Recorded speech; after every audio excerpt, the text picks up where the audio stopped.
kind of ominous. What up, Claytriots? It's your boy, Technically Clay, streaming at you from sunny St. Louis, Missouri. It is a great day out there. I hope you are having a great day out there. How is everybody doing? Let's see. Today, this might be a shorter stream today. I gotta get out of here by like 8:30 probably. Yeah, so since last time you saw me, what did I do? Let's see, I got done streaming yesterday. I was doing a gaming stream. I got done with that. I clocked like 4 windows. That was good. Got that. I only have like 2 or 3 more I think I gotta do. I might not get to it today. I'm actually kind of busy with other stuff today. But let's see. Then I played some video games, kept decorating my WoW house. It's still, I don't know, man. I don't know if I'm gonna get it done by the time we do our showing. I'll show what I got, but it's fine. And then let's see. Me and my wife, we watched that movie Death of a Unicorn, which was you know, it's pretty good actually. I would say so. I enjoyed it a lot. The story and plot I thought was really good. The only major complaint that I really had was that the CGI of the unicorns themselves I think was a little dog shit. In terms of like, it didn't really feel like they actually had like weight, you know. It felt like they were, you know, they were obviously like CGI, and when they're like running around and stuff, it felt like they were like, you know, they never actually had any real like weight to them, like their movements didn't. So that was the main complaint that I had. But otherwise, Jenna Ortega did a great job acting. Paul Rudd's character sucked, dude. He sucked. He was so worse, man. I was kind of hoping he died, to be honest. He was so bad. I know that you're supposed to like him, or that he's supposed to in some way be redeemed by the end, but I really do not think that he was that redeemed at all. And then the ending was interesting, but I don't want to go into spoilers, I guess. So anyway, there's that. And then I went to sleep, woke up, made some coffee, and came right here because, like I said, I gotta be out of here by 8:30. So if I was gonna stream today, it was gonna be now. Maybe I might do a gaming stream later, potentially. But we'll see how that goes. Okay, so let's go ahead. So today's just gonna be like a normal news day. We're gonna go over the news of the day, or actually I guess the last couple days, because I didn't do any news content yesterday. So you know what, I guess let's just go ahead and hop right into it. And I think like probably the biggest news, also I'm trying something different today. I'm trying, you know, no headphones. I noticed that I think that my monitors, or like my audio monitors, like I don't think that they, I don't think my microphone actually picks them up when it's facing this direction. So I think I can go headphoneless, but we'll see how it goes. If, you know, if it doesn't seem to work out, then I'll put my headphones in. But anyway, I'm going to start with the thing that I think is the most important today, which is Iran. So we got it seems like we might have an actual potential deal on the table, a potential deal to actually end the conflict. And the reason that I take this one a little bit more seriously than the last ones is because of all the coping and seething that all of the right wingers are doing. All of the hawks, they're going crazy. They're really mad about this deal, which means that there's, you know, it has potential to actually be like a real one. Unless they're doing some major operation to try to trick the Iranians and have like all of our war hawks like Lindsey Graham and stuff come on TV just to pretend like they're really mad. But that seems like way too complicated for this administration. So, but then and then also with how much Israel is like seething about it, they seem to be really frustrated as well. So for all those reasons, I think that this deal may actually be real. My understanding is that it is going to largely be just an extension of the ceasefire with a with a gradual climb down when it comes to the Strait of Hormuz, where both Iran and America will like pull back in terms of like controlling it, and leaving it, getting it back open for commerce. And during the time period that they're going to be kind of drawing that down, they're also going to be negotiating on some sort of like nuclear, the nuclear issue, particularly like along with sanctions relief, I think is the general gist of it. So, but let's go ahead and let's start over with Fox News. So we're going to watch this video from Fox News.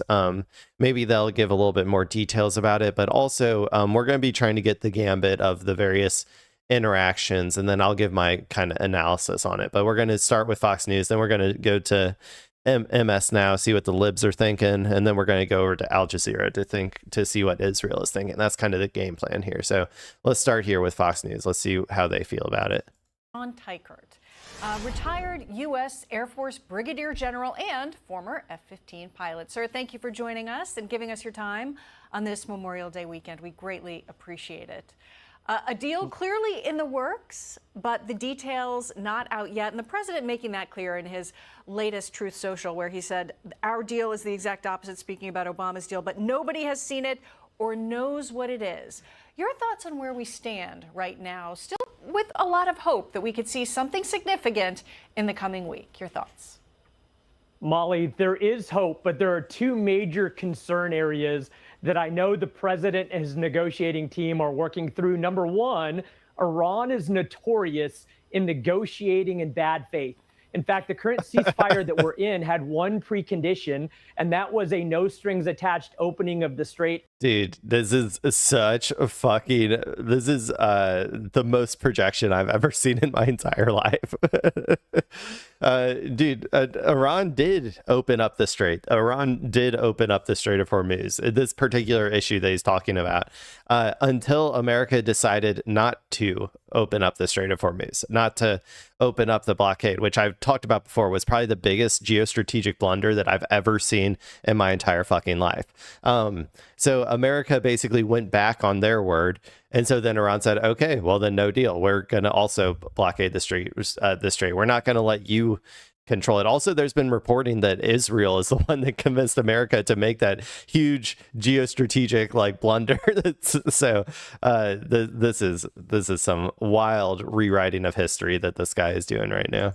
We're in had one precondition, and that was a no strings attached opening of the strait. And we've never seen that from Iran. And so we need to be very careful about their bad faith negotiations. We did see it. It just, America reneged on their promise, and then Iran went back to closing it again. And then number two, people talk about the devil. And by the way, I would trust Iran 100 times more than I would trust America on any sort of actual deal that is negotiated. America has proven time and time again that it does not give a shit about its deals. It tore up the JCPOA, which was the original deal that they had, right?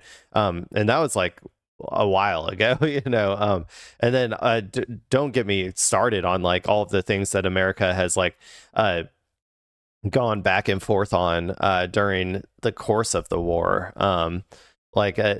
I would trust Iran 100 times more than I would trust America in this particular circumstance. Is in the details, but I say purgatory is in the phasing, and we need to make sure that we hold Iran accountable if they start backsliding, but also that we phase this deal so that Iran doesn't get the major benefits of a deal without giving up the things that are in our strategic interests. Oh. Why would Iran accept that? Answer that question. Why would Iran accept that? Like Iran is fine right now with exactly how things are. In fact, Iran would be fine even if you went back into a hot war. Even if you resume strikes, Iran would be fine with that. Like why do you think you have any leverage here? Like you don't have any leverage. Okay. Yeah, sure, buddy. Sure. Oh, absolutely. Fabulous points. You know, we also have Kayleigh McEnany, one of our key anchors here, releasing that she had spoken with an administration official that said essentially no dust, no deal. Now, we've known there's been a huge focus on the uranium enrichment part of this, the ultimate goal being that there is no nuclear weapon ever achieved by Iran. But part of that is also getting these nuclear materials out of the country, unusable, so they cannot be advanced and turned into something that could ultimately lead to tragedy. What do you make of that part of the effort?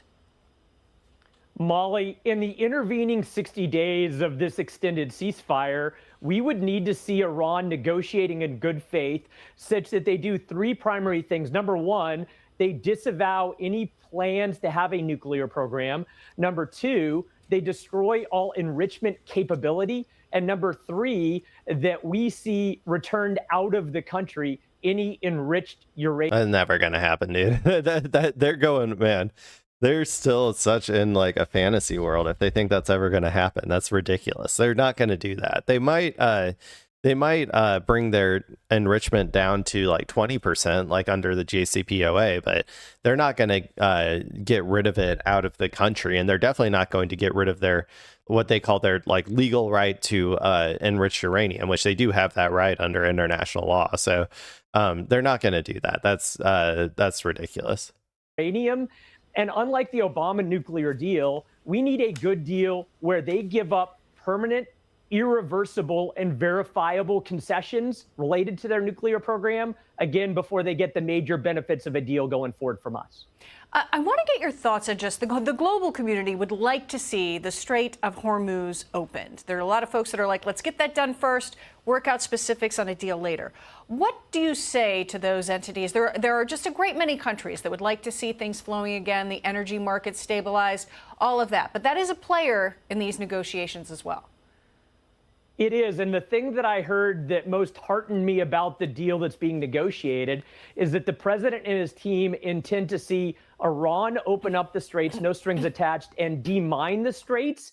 And only once we see them take those good faith actions will we start to lift the blockade and gradually relax sanctions. And I think if it's phased in that way, I don't think that's how it's going to go. I think it'll be a mutual thing. I think that Iran will open up the strait, and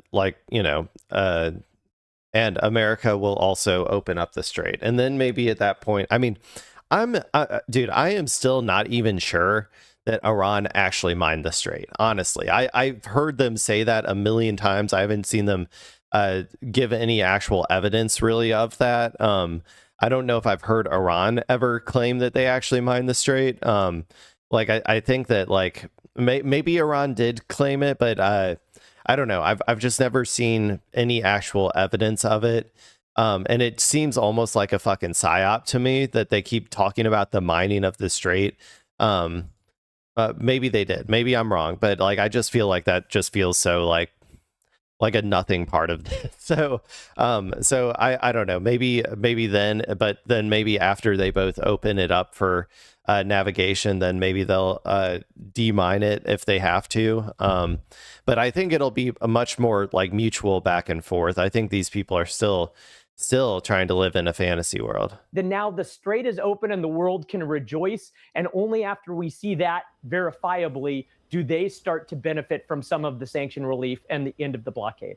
Yeah, we saw that there was the leader of Israel, Netanyahu, writing that Iran must eliminate the nuclear danger, something all the countries there in that area are very concerned about. We know the president also had a call with some of those nations like the UAE, the surrounding nations that have a lot of concerns about Iran and where. It's such a nothing thing, man. It's a nothing, like the nuclear issue. I've talked about it so many times, but it is not a real problem. It is a manufactured problem. It is a problem that is specifically manufactured so that it can both be an imminent threat and we can wait as long as we want at the same time. Like it is like they just it's a it's just a yeah, it's like just manufactured so that like what, depending on what we want to do at the time, we can have whatever propaganda, like we completely decimated their nuclear stockpiles or they're weeks away from a bomb. It's not a real thing. It's not a real concern.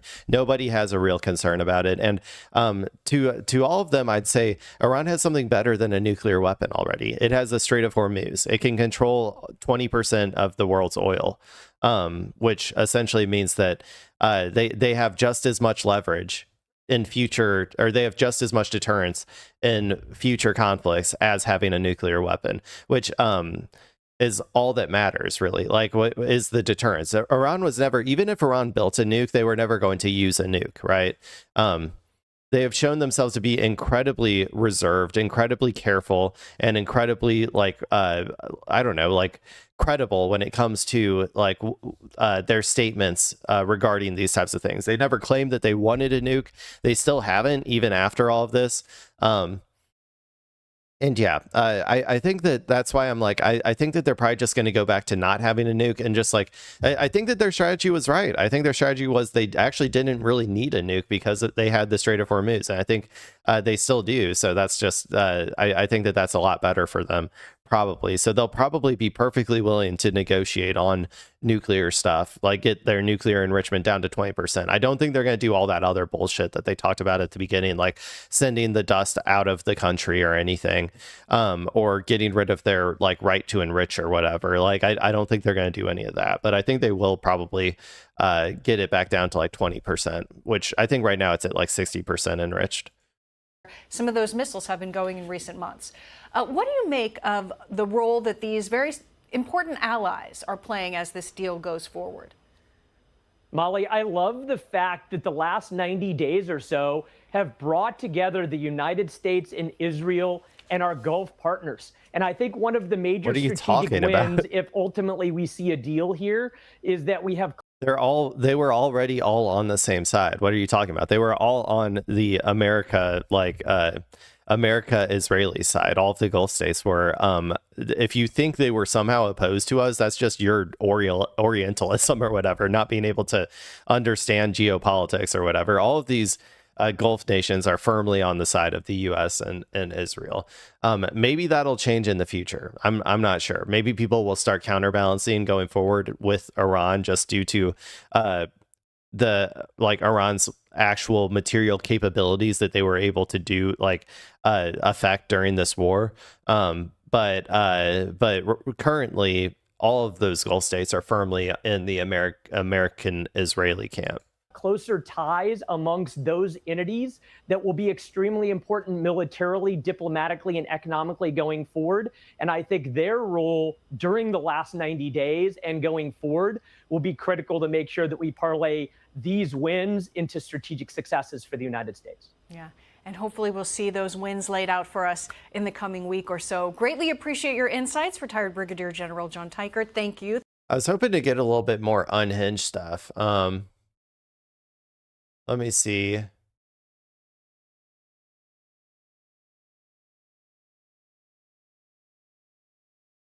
Let's do one more short Fox News one.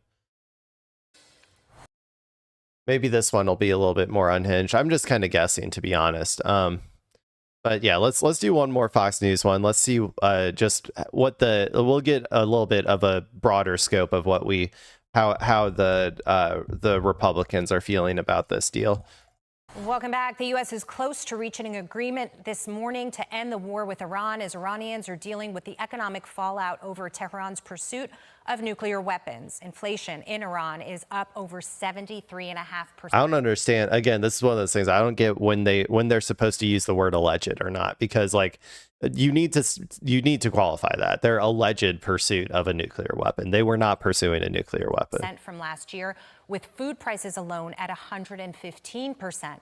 Iran's currency has collapsed against the U.S. dollar, with it taking nearly 1.7 million riyals. Is this the same dude? $1 on No, it's a different market. dude. Meanwhile, motorists in Iran are reportedly they just all look the same. Hours-long gas lines due to fuel rationing and damage inflicted to oil and gas infrastructure during cope. They just they're just this is just you're just coping if you think Iran is going to collapse any day now. I've been hearing Iran's going to collapse any day now for like 20 years since we started doing sanctions, so it's all cope. Operation Epic Fury. Despite the worsening economic conditions, Iran's regime has brutally cracked down on dissidents who were demanding freedom and basic human rights, executing at least 28 people on politically motivated charges since mid-March. That's according to Human Rights Watch. Joining me now with more is Cameron Consarinia, the chief of staff to the exiled Crown Prince. So great to have you here this morning. I want to get your This is the Shah's Crown Prince, or the Shah's negotiating team or whatever, chief of staff.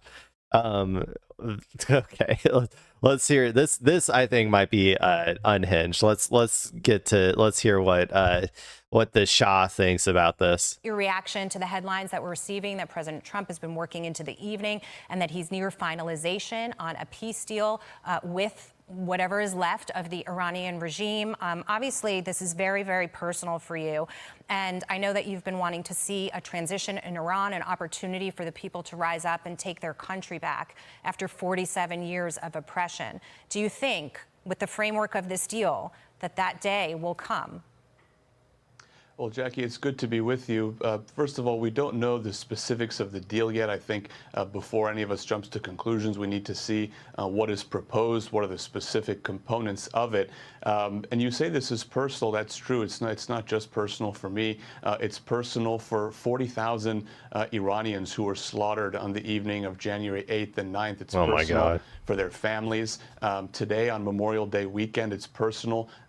I think Iran has talked about it a million times, but their estimates are 3,000. I think they have 3,000, named people who were killed on during those protests. And they keep asking. They say, if you have more numbers, if you have more people that are dead, can you give us the names of them so that we can go investigate and verify those? And we never do. So that's why I'm I don't trust this 40,000 number at all. If they knew all of the names and stuff, they would release it. They're just making up numbers. For the families of U.S. soldiers who, for the past 47 years, hundreds, if not thousands, have been murdered at the hands of the Islamic Republic, of its terrorist proxies. So this is something that, of course, all of us are watching closely. The people in the country with whom we speak on a daily basis, frankly, are nervous. They're nervous that their regime, which has held them hostage for 47 years, might be thrown a lifeline yet again. They came to the streets to fight for their freedom. They'll stop at nothing short of complete freedom. Iran, as President Trump has said himself many times, is a country with a long and a great history, 2,500 years.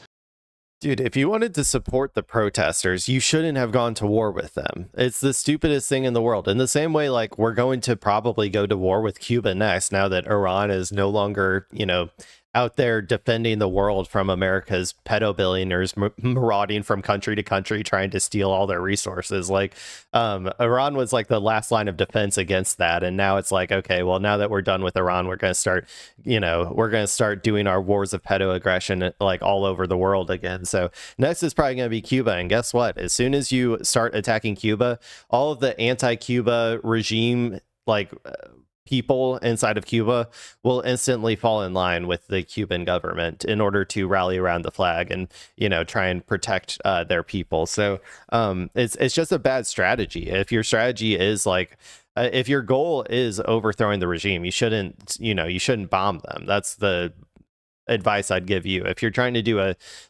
coup or something that doesn't involve a full military occupation and invasion, then you should probably not do an air campaign against them, because that's never worked before, and that's just dumb. You're dumb if you think that's going to work. Of civilization. And so this criminal regime that's occupying the country does not represent the people of Iran, doesn't have the legitimacy to negotiate on their behalf. Okay. And even if you're the fucking Shah's chief of staff, dude. No, the Shah is not in any way representative of the Iranian public.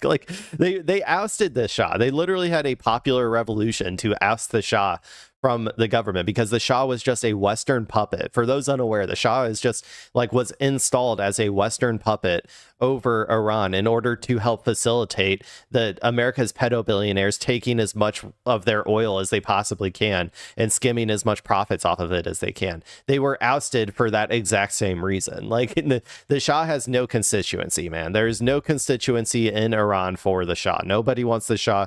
Get the fuck out of here, dude. A deal is reached.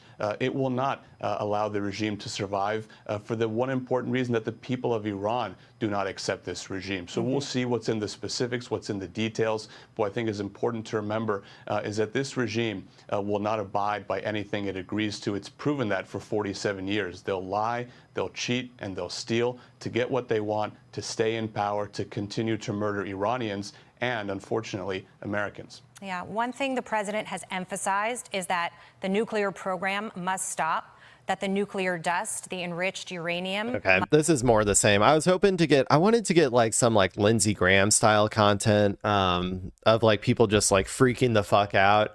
But I couldn't really find anything from Fox News about that. So we're going to go on to MS now. So we just saw what the Republicans are thinking. We saw what the Shah was thinking. I'm sure everybody's so happy now to know what the fucking Shah, like I said, has no constituency whatsoever, what he was thinking. Let's go over to MS now. And let's see what the libs are thinking about this deal. And you know, we'll try and kind of like come to our conclusions based on that. Breaking tonight, President Trump is pushing back against critics of his potential deal with Iran and taking a slightly different tone on the timeline for reaching an agreement. Writing on Truth Social this afternoon, quote, "If I make a deal with Iran, it will be a good and proper one, not like the one made by Obama. Nobody has seen it or knows what it is. It isn't even fully negotiated yet. So don't listen to the losers who are critical about something they know nothing about." I think it's going to be worse than Obama's deal, to be honest. Why would it not be? Iran has way more leverage now than they ever had before. I think this is going to be worse than Obama's deal. Now, I think that he'll find ways to try to spin it or whatever. And even if it's obviously worse, like he'll just say it's better, and then half the, or most of the MAGA people will believe it. But I think it'll probably end up being worse. I think that they're going to get a lot. They're going to get sanctions relief, and I think they're going to get some sort of de facto control over the Strait of Hormuz. And then I also think that, I don't know if it'll be negotiated in their discussions, but I think that also they will get some form of like the bases that they destroyed are not going to be reoccupied by America or something along those lines as well, if I had to guess. A senior administrator. Oh, and then obviously, the big part, I guess I haven't even really talked about this yet, is I'll get into that in the next video. Actually, I was going to talk about Lebanon, but let's see what the libs think first, and then we'll talk about Lebanon and Israel in the next video. Administration official confirmed to MS Now that the timing of the full agreement is uncertain, but that it would not be signed today. Just last night, Trump suggested a deal with Iran was largely negotiated, triggering backlash and skepticism from some Republicans. Here's what Senator Thom Tillis said just this morning. We were told about 11 weeks ago by Hegseth and the Department of Defense that they had obliterated Iran's defenses, and it was just a matter of time before we had the nuclear material. Now we're talking about a posture where we may accept the nuclear material remaining in Iran. How does that make sense? It makes sense if you're not a fucking idiot. Sorry, I shouldn't say that. It makes sense if you've been watching this broadcast, because I told you from the beginning that was all complete and total bullshit. Everything that Hegseth said is bullshit. He spews bullshit. He's like a bullshit fire hydrant where just bullshit after like streams of, high pressurized bullshit just spew out of it constantly. Like you should not believe anything that he says, and you should just use your fucking brain to understand the material conditions on the ground that are leading to this exact situation. And I got news for you, buddy, Mr. Tillis.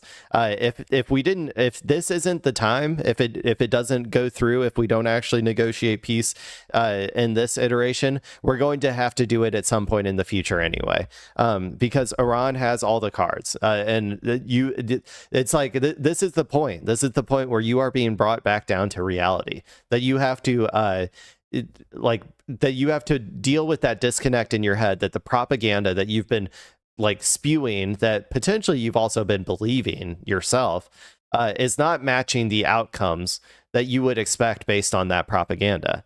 And as somebody who doesn't buy all that propaganda, all of this makes perfect sense to me, that Trump would potentially accept a deal like this, because this is what the material conditions on the ground are leaning towards.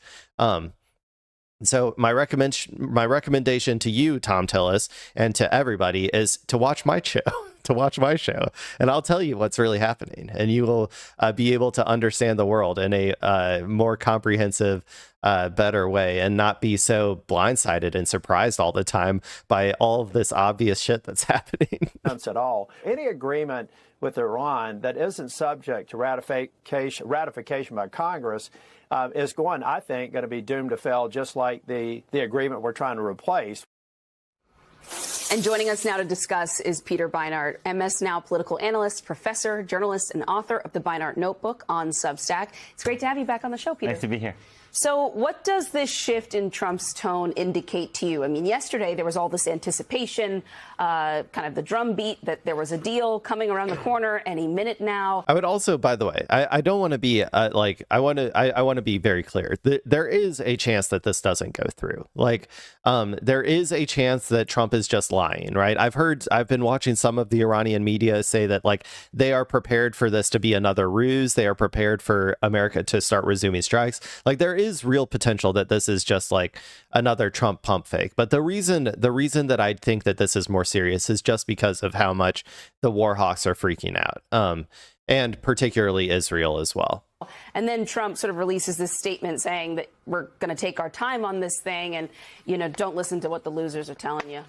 It indicates that Trump is totally screwed. I mean, he has two options: to accept a really bad deal, right, in which at best he solves a problem in the state of Hormuz that didn't exist before this war started, right, after spending what might have been, some estimating, $1 trillion in this war and hurting Americans and people all over the world. My tax dollars. Or he goes back to war, right, which the country desperately doesn't want. So what he has to do is convince people that it's actually a really good deal. And, but other people, unfortunately, live in the world of reality, right? So even some of these Republicans actually won't accept his crazy claim that this is a great deal, when obviously it's not going to be a good deal. One of the things I was wondering about, I think they'll accept it. Once it actually goes through, they will fall in line. Even the war hawks, they'll fall in line once they realize there's nothing they can do about it. I think that they'll accept it. It is the cult of Donald Trump. And obviously it's not going to be a good deal. One of the things I was wondering about was Israel in all of this, and I wanted to read for you a part of what Benny Gantz said about the Iran deal, or this reported Iran deal that kind of emerged yesterday. He wrote on X, "It is absolutely forbidden under any circumstance to accept the ceasefire in Lebanon as part of a deal with Iran. It is impossible to accept a situation in which, just as the Lebanese public begins to internalize that Hezbollah is harming it, Israel will allow it to become Lebanon's shield." And I bring that up because yeah, so I mean, I'm going to talk a lot more about Israel after this, but this is the part that is the biggest spoiler, right? Is Israel. Israel wants this war to continue. Israel does not want, obviously, even if Israel was okay with putting a pause on Iran, the Iran front, they still want to continue stealing territory from Lebanon. That's probably their primary goal right now, honestly, is to try to steal as much territory from Lebanon as possible. They're not going to succeed at that, by the way. Hezbollah will push them out. However, Iran there's two things going on from Iran's perspective. Number one, it does have a somewhat of a commitment to Hezbollah. Hezbollah did go out on a limb by, engaging in this latest round of warfare. Israel was going to invade Lebanon regardless, whether Hezbollah shot that rocket or not at the beginning. However, they did shoot, rockets and join the front against Israel during the war. So to some extent, Iran has a obligation to Hezbollah that it needs to fulfill in order to maintain credibility with the organization. the other part though, or I forgot, I had another thing lined up in my head, but I can't remember now. But yeah, the Israel is definitely going to play the biggest role of spoiler. Oh, and I was going to say, but also Iran needs to be able to confirm that America is actually capable of reining in Israel. And obviously America is capable, but they're not willing to, or so far they haven't been willing to actually use their leverage to rein in Israel. It is still like, I mean, I've heard other people say it before. I think Hasan has said it before, but it's like, it is still a one call situation. Like Trump just has to make one call to Israel and they will be forced to stop. You just have to say no more weapons. You're not getting any more weapons until you stop. And that's all it takes. But he's been unwilling to do that, whether that's because they have pictures of him in a vault somewhere, or whether that's because America is just so devolved as a hegemony that it can't even control its client states anymore. I don't really know, honestly, what the real reason is. But it does feel like Iran needs that assurance. It needs that assurance that America is willing to actually rein in Israel, because if Israel is still just going to be destabilizing every country in the region 24/7, then there's no possibility of peace for Iran either. So they need to be shown that America is capable of reining in Israel. And that's probably going to be the biggest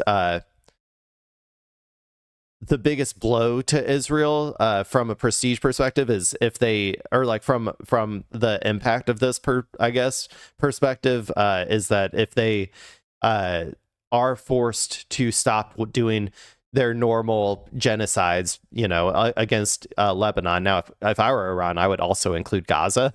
I would include Gaza and the West Bank. And also I would say we're not going to accept anything unless Israel withdraws all 500,000 settlers from the West Bank. That would be my personal starting negotiating position if I were Iran. But yeah, if Israel does actually have to stop its territorial expansion, is forced by Iran to exit Lebanon as opposed to forced by Hezbollah to exit Lebanon, I think that would be a huge blow to Israel, and why they're kind of like freaking out about it.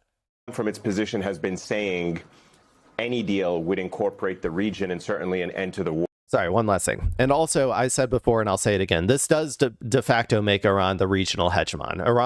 Israel can do nothing against Iran. Iran is more capable, has more military power, like is able to has more, not just military power. I'd say they're like relatively equal in terms of actual military capabilities.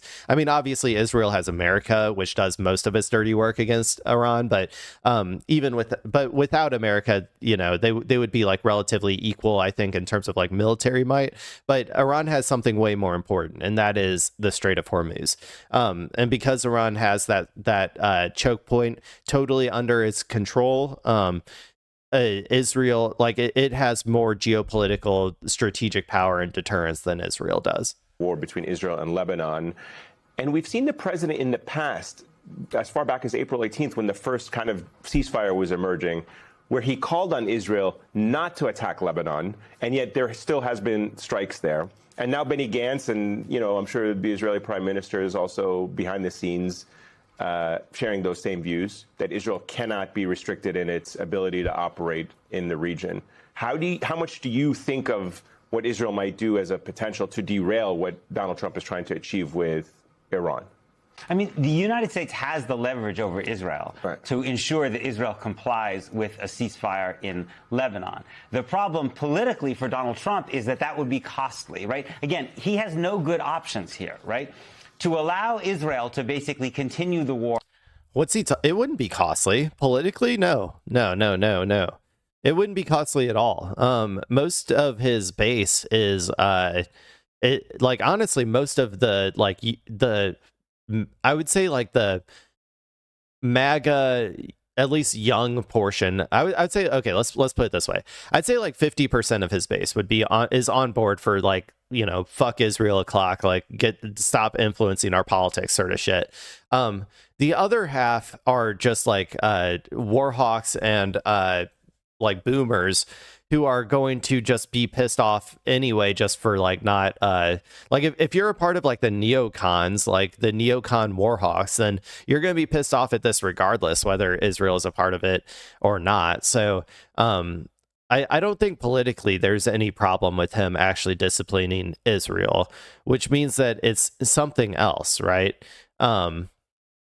That's why I'm saying it's either they got pictures of him in a vault somewhere, or he is just like somewhat ideologically committed to this, or he is being influenced by his advisors to think that this would be a bad or like to try and stop him from doing this. I don't know exactly what it is, but I don't think politically this would be like forcing Israel's hand here.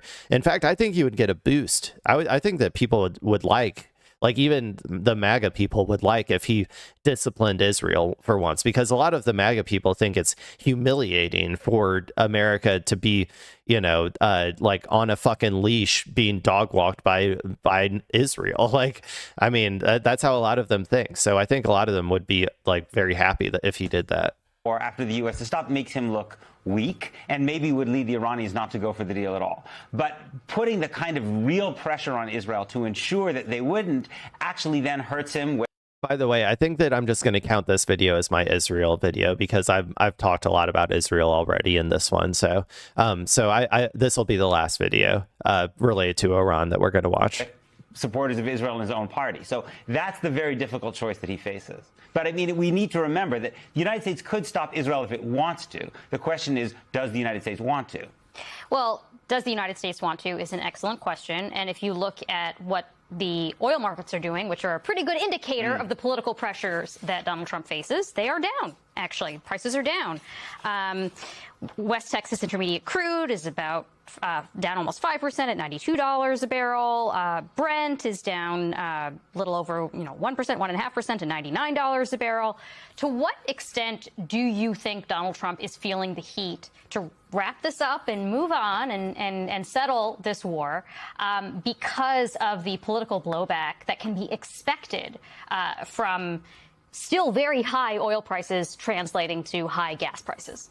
Absolutely. I mean, I think Trump's better option politically would be to make a bad deal and just hope that he can basically change the subject, and so people are thinking about other things, and maybe some of the economic pain eases over the summer. But it is really interesting to see how on this issue, it was always going to be either bad deal now or bad deal later. That's just what the material conditions on the ground were going to lead to, or like from America's perspective. There was no way to get some sort of like capitulation from Iran. The only potential way would have been a full-scale ground invasion, like a full-scale war, a draft, hundreds of thousands of troops, tens of thousands dead, like that sort of situation. And I don't think that we had the political will to do something along those lines. So this was always probably going to be the end result, is just a bad, quote unquote, bad deal for America. Issue of Iran and on foreign policy, you've consistently seen Republican senators be a little bit more willing to break with Trump than on anything else. I mean, they're literally more willing to break with Trump on being hawkish on Iran than they are in like whether we should have a free election or Epstein files or the Epstein files. Yeah, and this is a pattern. It goes back to his first term too. That's, for whatever reason, that's where people feel a little emboldened. So why do you think that is? It's a good question. I mean, I think it's partly maybe because they feel that this has always been an issue on which they feel a little bit less like they have to respond to public opinion. And I think there's especially in the Senate, I think more than in the House, there are people who've been there for a very, very long time. And they've been told for decades and decades that basically we're hewing to this ultra hawkish line on Iran. And it's a little bit hard to basically just do this complete whiplash and then basically accept a deal which is worse than Obama's deal when you claim that basically that was. Okay, the real reason is that Donald Trump's this is a silly thing to me, I guess, that they're talking about here. The reason that that the Hawks and stuff are willing to go against Trump on this particular issue, but not go against Trump when it comes to Epstein or democracy or whatever, is because the those things are not incompatible with the Republican project. Like the Epstein files is in fact a core part of, I would say, the Republican project. I would say like the capitalist project or whatever that sits on top of both parties, like the capitalist corporate wing of the party. Like the Epstein stuff is all very core to our system of government. Our government needs a cabal of pedophiles on top in order to function, apparently. Like that's what we learned from the Epstein files is our government, our our elites, our world economy, how we've set up and organized the world, our hegemony, all depends on a cabal of pedophiles. Unfortunately, that's just the way it has to be, apparently. Like, so they don't care about that because that doesn't that isn't contrary to their ideas of like the project of America. Same with like democracy. Like they don't care about democracy. They like democracy is only so good as it is a propaganda tool in their eyes. They don't care about democracy. And so it's not oppositional to their project as like trying to accumulate as much wealth into as few of hands as possible, right? But Iran, a situation where America is incapable of defeating militarily Iran and taking all of its resources for itself, that is oppositional to the project of America of taking, like I said, as much global wealth and putting it into as few of hands as possible. Like in the end, I would say that is like the primary project of America. The government of America is just a tool to be used by the global capitalists in order to take as much wealth as possible and put it into as few hands as possible. And America losing this war is it makes it impossible, or like it deals a significant blow because the government, like I said, the government and the army of America is supposed to be used by these capitalists in order to coerce money and resources from other regions. And so this blow is actually like a negative for those interests. And so for that exact reason, these people, these war hawks or whatever, are going to go against him because this time it actually impacts like what the plan, like what they want out of the American system, right? Like that's the reason. It's if you can, this is why you need to analyze things from like a not necessarily like Democrat versus Republican issue, but as a capitalist billionaires versus like workers issue, because that's the only way that you'll be able to like really analyze these and come to like the easy obvious conclusions as to why they like to these types of questions and stuff. The worst deal in human history. Speaking of which, why do you think Trump is so obsessed with Obama and the JCPOA? Because you would think that given the fact that he may well end up in a place that is far worse than that deal, that maybe he would stop mentioning it all the time, just out of the hope that like the American public then wouldn't like do a side by side and be like, wait a minute, this wasn't a good idea, but he keeps bringing it up. Right. Well, Donald Trump has been obsessed with Barack Obama for a long time, I think for some reasons that we can speculate, but probably are pretty obvious. But he also has a tendency to trash all of his predecessors, right? And so I think, again, it's a fascinating moment to see. He's petty. He's petty. That's it. He has a personal grievance against Obama. That is why. And so he is a petty little bitch, and he is going to, and that's what like a petty narcissistic bitch, and that's like what he does is he just trashes them, even if it's not necessarily good from like a messaging perspective. He's gonna do it, and honestly I don't think it really matters that much from messaging perspective, because his base is gonna buy his shit no matter what it smells like. So see a guy who fundamentally believes he doesn't have to operate in reality, basically try to actually figure out how he can deal with a situation in which reality has him cornered. And unfortunately, we're all paying the price for this, right? Because lots of people predicted exactly this, and Trump didn't listen to them. So now with the military option off the table, it seems for now, because ultimately the U.S. wanted to go, and certainly with some hawks, for a full regime operation in Iran, that is now unrealistic. given where we are in the global economy. And you keep saying the president has no options, no good options, I should say. Yeah. Does this mean that the United States militarily cannot resort to? Yeah, never had the options to. We need to be clear.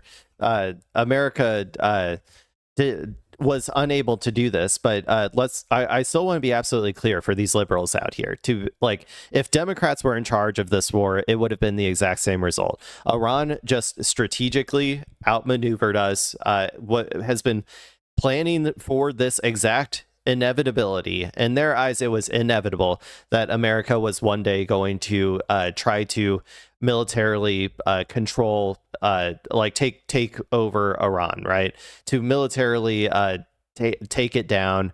And Iran planned for the past 30 years or whatever to be able to resist this in an asymmetric way. And America did not do what it would have needed to do to be able to go against that. In order to facilitate better, I don't know, being able to compete in this sort of asymmetric drone warfare. It did not do any of the things that it would have needed to do. I don't know if it ever would have been really possible, to be honest, at this point for America to do this, even if America, I don't know, moved to a state capitalist system where it was like China, where it was actually able to produce cheap, effective missiles and drones, and ways to compete in an asymmetric battle that depends entirely on production. I think that Iran's capabilities with the Strait of Hormuz would have probably led to this outcome no matter what, even if America was did also prepare for this sort of war for a long period of time. But yeah, it was always going to end up this way. Don't let anybody say differently. No, whether it was Democrats or Republicans in charge, it would have ended the same. Does this mean that the United States militarily cannot resort to bombing Iran because of the fact that it's proven ineffective in trying to collapse the regime or forcing its hand? I mean, I think that it's the politics that are constraining, right? Because, what is it, 30% of Americans support the war. I imagine if you went back into it, the number might even sink further. Right. I would like to think that the Trump people are also have some sense of the huge geopolitical costs. I mean, the geopolitical costs are just massive. I mean, just look at that. Okay, it is there is political constraints. There are. That is a correct analysis. But I think that they want to refuse to admit that there was never that America would be incapable of doing this militarily. Even if America had, let's say that Trump did a full Iraq-style propaganda tour before going into this, a 1-year-long propaganda tour going on every station saying, we need to do this, this is why we need to do this, and the American people need to get on board for this. And let's say he whipped up a patriotic fervor that got 90% of the public on board, even liberals. I mean, I know this is fantasy world, right? This is not I don't think that would ever really happen, because I don't think liberals ever would have come on board, or at least the majority of liberals. I'm sure there would have been hawkish liberals that obviously would, but let's say he did all that and it started out very popular. Even then, America would not have been able to influence Iran with military might, because air campaigns, number one, have never changed a regime. You can't change a regime with air power alone. So that would have meant doing a ground invasion. And then if we did a ground invasion, just due to Iran's geography, how difficult it would be, it would take hundreds of thousands of troops, potentially a draft, and tens of thousands of deaths, at least to even just get somewhat take over a portion of Iran, and at that point, there's where I think the real actual political, I don't think people would be able to politically support that for very long. And also we're living in fantasy world where I don't think liberals ever would have gotten on board that much. So yeah. that trip he went to China, how much the power balance has shifted, in part because of the war. We basically have pulled our interceptors out of Asia, right? And we've also had huge damage to our military bases and sustained massive economic costs and alienated huge numbers of people around the world. Like, I would hope that that also influences him. Well, hopefully we'll see if it does. Yeah. Okay, well, there you go, people. I talked about everything I really wanted to talk about when it comes to Iran, I think. Israel will try to spoil this. We'll see if America is capable of reining in Israel. It really kind of feels like we're not at this point, or like not willing to. But that's going to be a key sticking point. Okay, let's go and move on to... Ooh, okay. We got assassination attempt number 4 or 5. I don't know. It's getting too hard to count, man. I don't know if this was an assassination attempt, but apparently there was a gunman who are shooting near the White House. And so we're going to watch this video, try to understand what happened there, and try to understand if there's any if we know any of the politics of the person who did it. At this point, like I said, though, it's getting too hard to keep track of how many shootings there are. And at some point, I know that Republicans love to do this thing where they like blame they like to blame the left or blame the rhetoric of the words and the speech that people use, that those are the reason that everybody's so mad and going to do this. But I feel like after like the 5th or 6th attempt on Trump's life, like you gotta admit that there's something going on, like that somehow he is uniquely doing something that is causing like people's brains to break, right? That's my personal opinion, but let's go ahead and watch this. Let's see what's going on here. Now let's go to Madeline Rivera in Washington on the shooting outside the White House yesterday. Maddie, what can you tell us? Hi, good morning, guys. So this happened around 6 p.m. local time. So for those that don't know, that's usually around the time that correspondents at the White House are preparing for their evening live shots. So many of them actually heard the shots, and some of them scrambled to the ground for cover. The White House was placed on lockdown for nearly an hour. A Secret Service spokesperson says a person came to the checkpoint near 17th Street and Pennsylvania Avenue, and per their preliminary investigation, they say as the man walked up, he took a gun from his bag and began firing at officers. The Secret Service, they shot back and hit the suspect, who later died at a local hospital. Multiple sources now tell Fox News Digital the suspect was identified as 21-year-old Nazir Best from Maryland. Best allegedly had multiple run-ins with the Secret Service and had a history of mental health issues. He was reportedly detained by Secret Service on June 26 last year for flagging down agents and making threats, and again the next month for entering a restricted area. President Trump was at the White House when this happened, but he was not affected.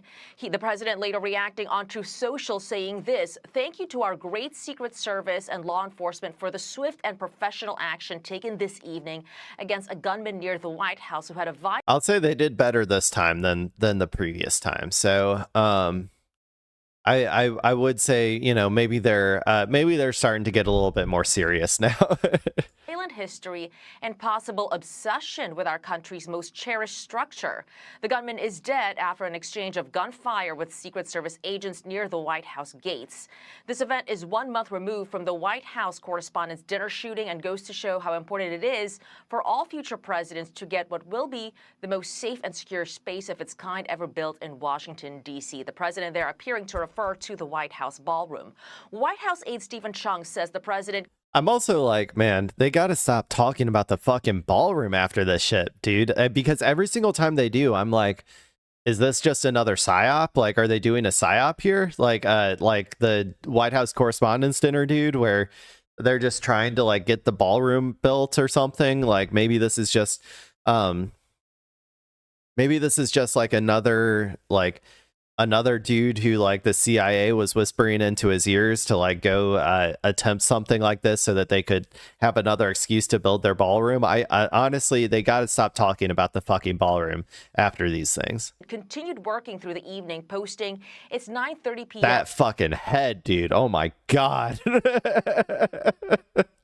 He's like a conehead, man. That's insane. That's insane.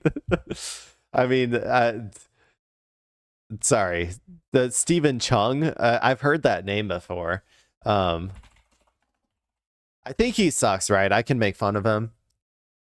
I'm pretty sure he sucks, so I'm gonna make fun of him.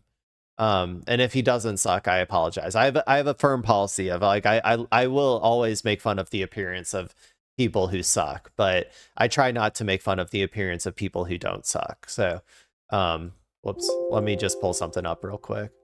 Right? Come on, he's a conehead. Look at this. That he's an alien. He's like these guys. It's the same. They're the same species.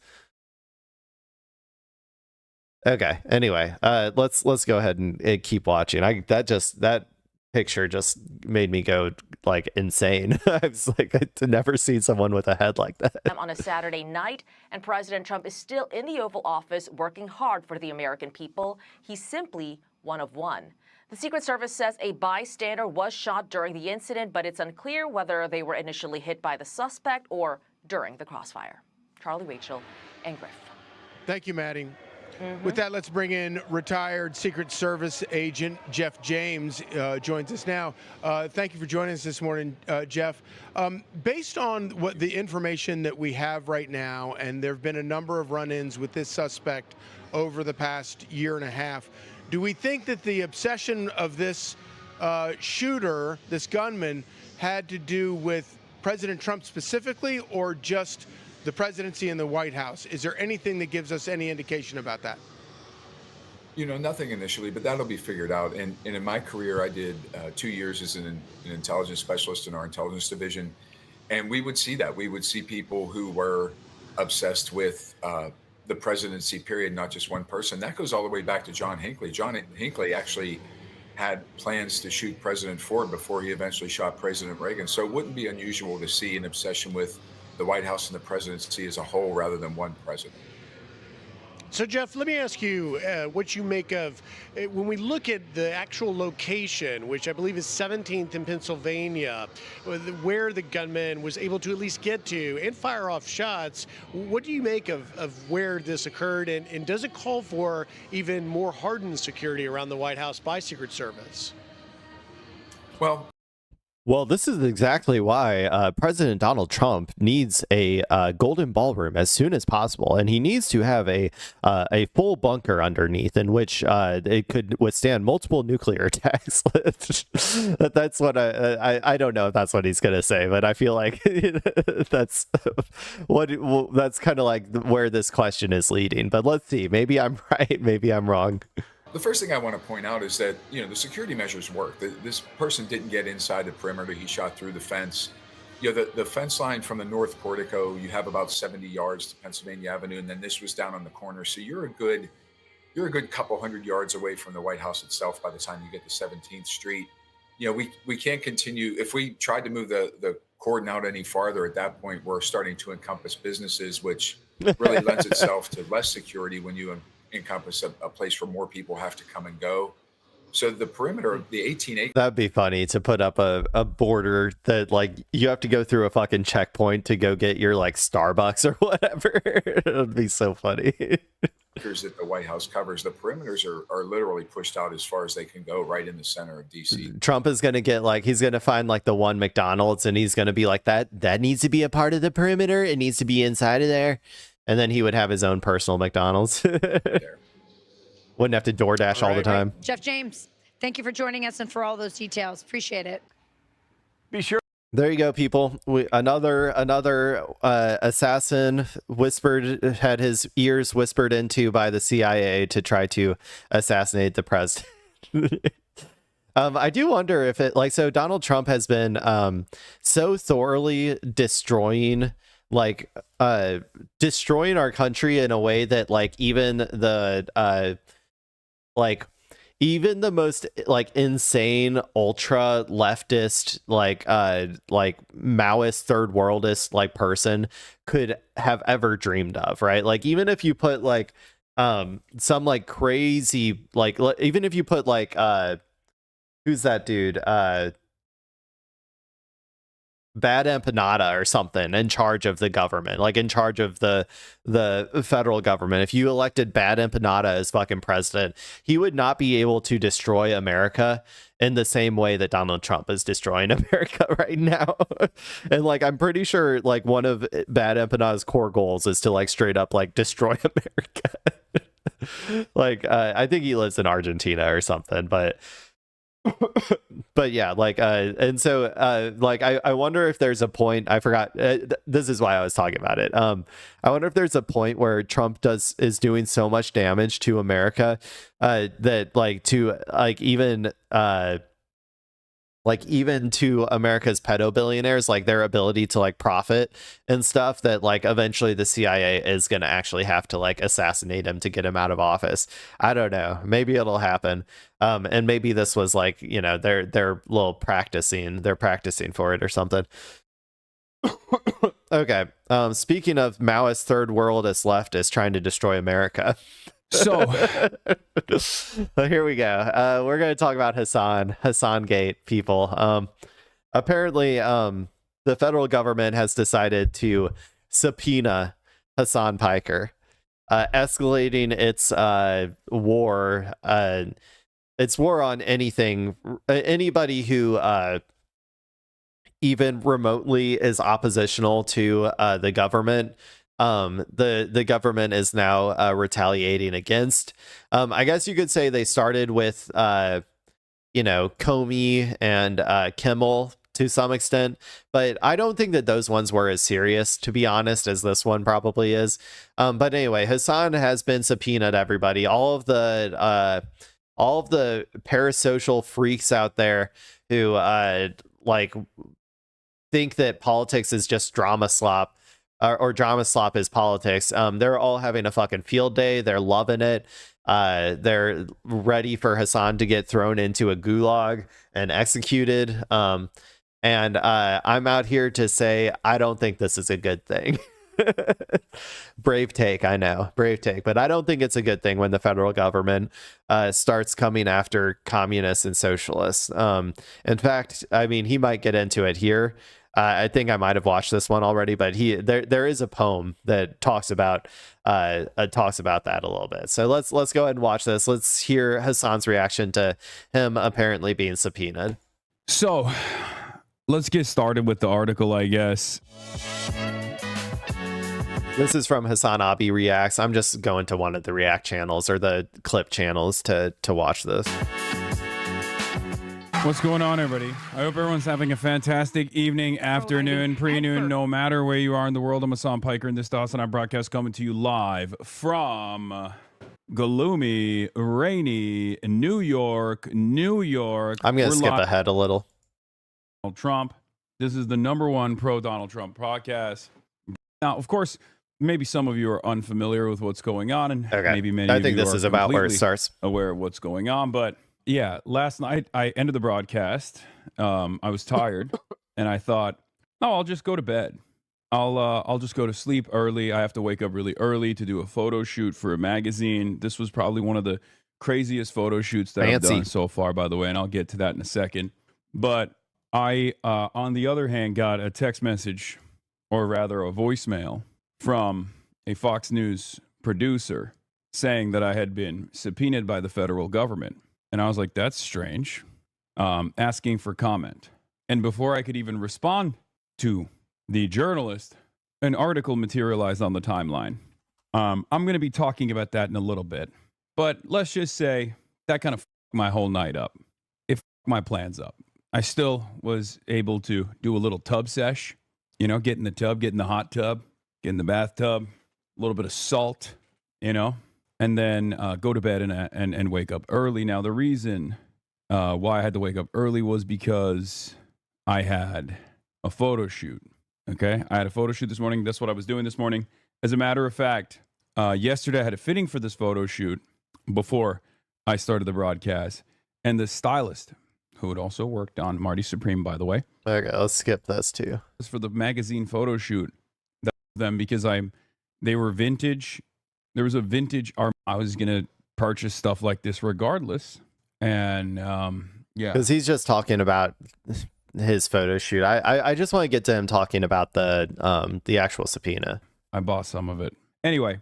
But it was a great photo shoot overall. It was very professional. There's still one more. You're perfect with the vintage Armani look, bro. You should try and source more. Yeah, I mean, it was super cheap too. Like the pants I'm wearing are like politics and oftentimes my world and some more important things going on in the world, in my world, and specifically in U.S. politics, and oftentimes my world and the world of U.S. politics unfortunately merge. But yeah, we'll get to obviously the elephant in the room that I will be addressing. But that's what I spent my morning doing, and I'm not going to lie to you guys. It's not great. The news is not great. Okay. Now I think he's actually getting to it. I mean, it's bullshit, but still not great. And I'll obviously get into it right now. I'll tell you all about it. Great timing. The timing since the interview yesterday is crazy, though. Yeah, I saw a lot of like weird suspicions that, oh, this is because of Elon Musk. Guys, that's not how this works, okay? Getting a subpoena from the federal government, that takes time. He interviewed, I think, one of Elon Musk's many baby mamas. So I think that's what they're talking about. I haven't gotten anything yet, so I don't know. I don't know anything. But this is a long term. Oh, that is an interesting point, though, that he's learning about this from Fox News as opposed to actually receiving a subpoena himself. As far as he knows, he isn't actually subpoenaed yet. Like nobody has told him he's subpoenaed. The federal government hasn't sent him anything. So this is all just based on like reporting, which would be hilarious if the reporting was like inaccurate or wrong, or if because of the reporting and how big of a mess this makes, like in terms of like people getting pissed off about it, if they had to like back off or something, which they might have to do. I don't know. I mean, Hasan is relatively popular. Most people who aren't like obsessed freaks, like who are like I don't know, just like in the like fuck Hasan like content like loop on TikTok or whatever. Most people, like when they hear Hasan, are like, oh yeah, he seems like a pretty, well-read, intelligent person who is like trying to usher in a new era of democratic politics that could help us escape from the Trump regime. And so like most people, generally speaking, like him. I assume that most liberals, when they actually listen to him, would like him. Like I know that they might think he's like radical or whatever, but I think a lot of them are starting to come around to the fact that like we need radical people in order to defeat Trump. So I don't know. I think that there is the possibility that this could blow back on the Republicans, or like I guess on Donald Trump, who's facilitating this subpoena. That like could actually negatively impact them, and they might end up not wanting the smoke, which would just be so funny if like this reporting came out but then they never actually sent out the subpoena. Also, just the basic factual inaccuracies from the reporting of him like going to Cuba and like going to the wrong hotel or whatever is like, if they really got that shit wrong, like if that was just, I don't know if that was just the reporting got it wrong or if they're actually considering that, but all of the stuff that he did for Cuba was all completely above board, was approved by the federal government for them to all be able to do. So this is probably like, if anything, this will just end up being like an intimidation tactic, but it's not going to go anywhere. But yeah. Process. So this is not new, if that makes sense. If you think that this was like, this happened because of Elon Musk or something, well, no, that's not the case, right? No, it's not a congressional subpoena. It's from the DOJ and the Treasury. Yeah. So that was what I was confused about. If this was a congressional subpoena, then he would have to go up in front of like the Senate, and then they would interview him on TV, which would probably be pretty rad. Like I would like that. I think that would be interesting. But this is probably going to be a behind closed doors subpoena where the judges are like forcing him to come in and testify, still under oath, but like behind closed doors. I wonder if he'll get to see, let's see, the DOJ. That would be who's in charge of the DOJ. I mean, I guess technically Donald Trump, but is that Judge Jeanine Pirro? Do you think he's going to be questioned by Judge Jeanine Pirro? That'd be crazy. Anyway, we're going to get into that right now. We're blasting off. Hope you're lawyered up. Yes, I'll get lawyered up. Don't worry. Get Legal Eagle on your team. Guys, that's not how this works. I need like I need a team, most likely of First Amendment, like lawyers that are... Legal Eagle has been delving into the world of like, you know, like constitutional law lately, whereas I feel like when he first started, he was more of just a content creator, but focused on just like case law, like normal law, like normal everyday law. But he's been, I think, bringing lawsuits against the government and stuff, which is cool. A cool direction to go. He definitely gives me lib vibes. Like I think that he's definitely a liberal. He's not like, but I also don't think that he doesn't seem like he has he's not like as reactionary as a lot of liberals, in my opinion. So I don't think that, you know, I don't think that he would be one of these people who would be like, fuck Hasan or whatever, you know. So specifically lawyers that are you know, experienced in federal court cases, possibly a lawyer for First Amendment related issues as well. And then also one that is adept and knowledgeable on sanctions and the Treasury and OFAC in particular. It is nice, though, that, like, I mean, I guess they wouldn't go after him if he wasn't as prominent as he is. But because of his prominence, he won't really have any problems with, like, funding his defense, I guess, of this. I don't even know exactly what the charges will be if they're going to actually... because like a subpoena is like, you're not actually charged with anything as far as I know. You're being asked to testify for potential charges, but you will need a lawyer to come in and help you with your testimony and to help, you know, arbitrate that and to make sure you're not, you know, saying stupid stuff or whatever, or to like go over what your responses should be, or to speak for you, right? You do need a lawyer for that. However, it's not like, I mean, I don't even know if they're going to end up charging him with anything just because there's nothing that they did wrong. Like the government approved everything that they did. A lot of people don't understand that to go to Cuba, you have to straight up get approval, or like maybe not to go to Cuba, but like to do any sort of humanitarian aid mission to Cuba, you have to get approval from the American government of like everything that you're going to be doing, making sure it's all above board and cleared, and then they give you approval, and then you can go do your thing. So they got all the approval that they needed to go do this stuff. Particular. So it's not like no disrespect to Legal Eagle, who is a brilliant lawyer, I assume, but very different type of lawyer is necessary in this situation. So do not talk about what's going on before talking to a lawyer. I mean, there's nothing. I have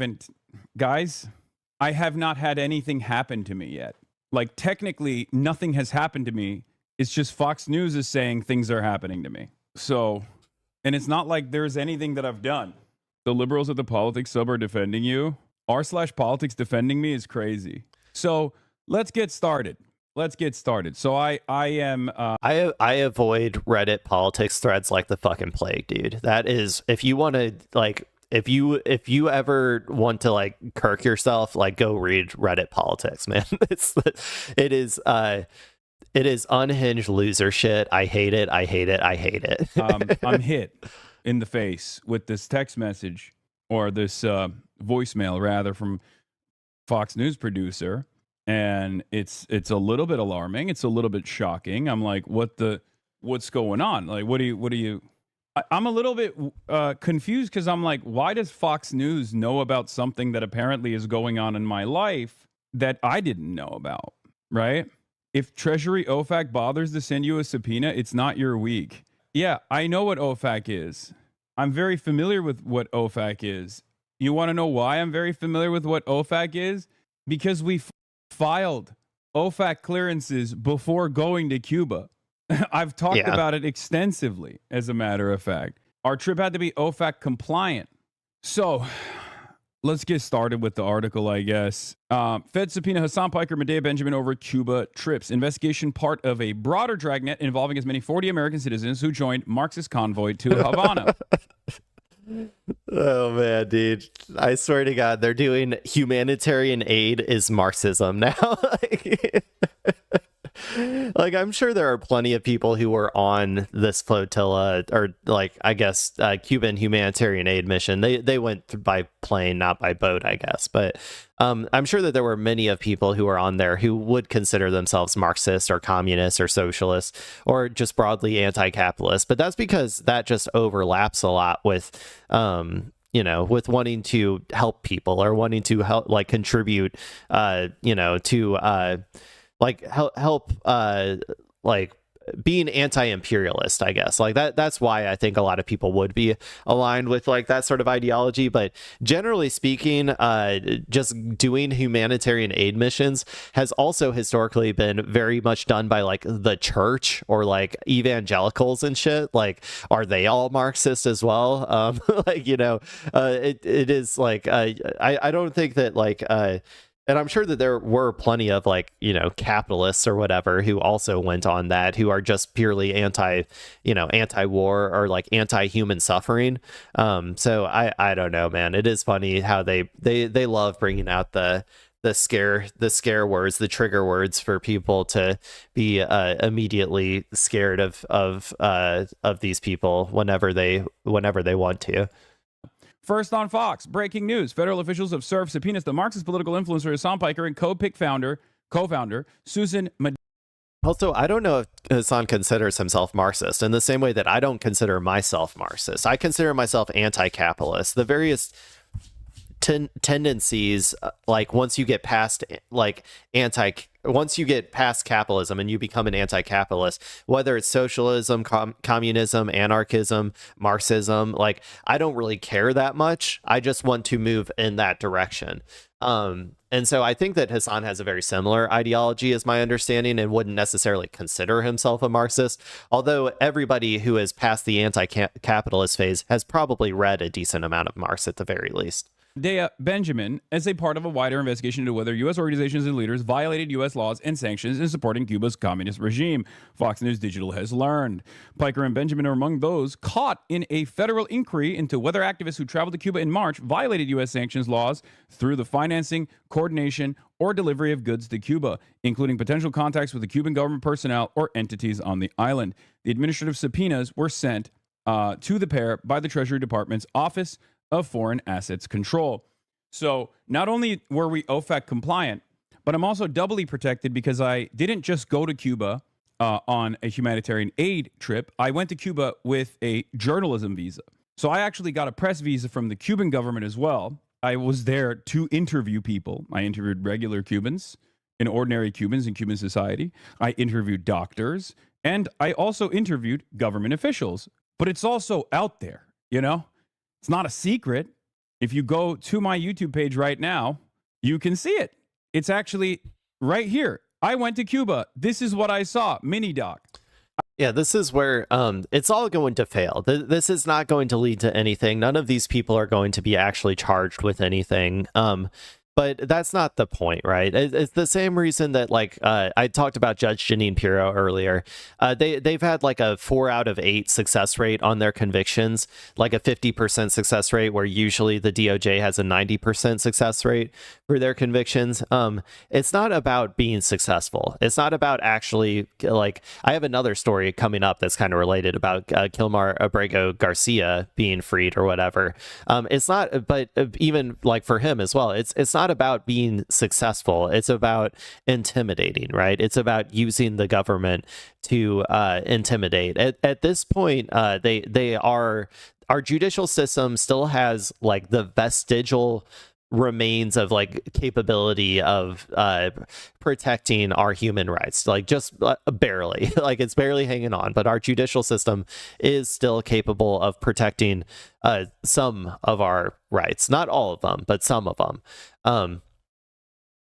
And like especially as long as it doesn't go like get appealed up to the Supreme Court. So, like, this is probably just not going to go anywhere, but it is going to try to attempt to stifle free speech and stifle people from trying to do these types of missions to Cuba. I don't think it's going to really work, because I think that this sort of stuff is so abhorrent to, like, just liberals in general. And like the majority of Americans, I think, who don't think that the government should be getting involved in like prosecuting people for doing, just what they want to do, right? These people just wanted to go to Cuba and give away some humanitarian aid. I don't think the majority of Americans want the government to just go around prosecuting people like that, like politically. And so I think that in the end, this is going to backfire. It might end up even creating more awareness around Cuba. It might end up creating more people who want to participate and do the exact same thing in order to, gum up the works, like try to make it, try to be like, okay, you're going to prosecute him. Well, then come prosecute us. Like the same way that the people in Britain with the Palestine action or whatever, where they're all just like intentionally going out there and like raising up a sign saying I support Palestine action, and then getting hundreds, if not thousands, of people to go through the jail process in order to like gum up all of the works and stuff. You might get like people doing that for Cuba as well, especially at a time when America is planning on going to war with Cuba.